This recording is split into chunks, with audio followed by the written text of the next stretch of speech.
Matola bado yupo sana ndani ya wekundu wa Msimbazi Simba Sport.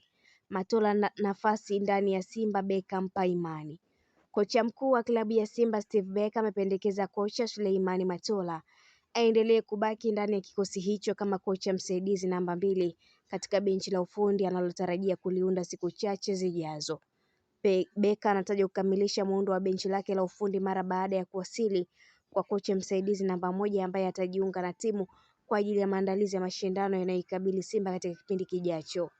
Chanzo cha kuaminika kutoka ndani ya klabu ya Simba kimeeleza kuwa Beka anaamini uwepo wa Matola utaongeza uthabiti katika benchi la ufundi hasa kutokana na uzoefu wake mkubwa ndani ya klabu hiyo. Imeelezwa kuwa Steve Beka na Matola wana uhusiano mzuri wa kirafiki wa muda mrefu, hali iliyochangia kocha huyo mpya kumuona msaidizi wake huyo kama mtu sahihi wa kuendelea kufanya naye kazi. Zaidi ya hilo, Matola anafahamika kuwa na uelewa mpana wa mazingira ya klabu pamoja na wachezaji, jambo linaloaminika litamsaidia Beka kuharakisha mchakato wa kuijenga upya Simba.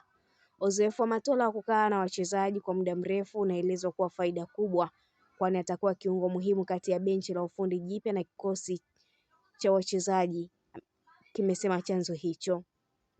Kwa mapendekezo hayo, inaonekana Simba inalenga kuunganisha uzoefu wa makocha waliopo ndani ya klabu na mbinu mpya za kocha mkuu ili kuhakikisha timu inapata matokeo chanya na kurejesha makali yake katika mashindano yote.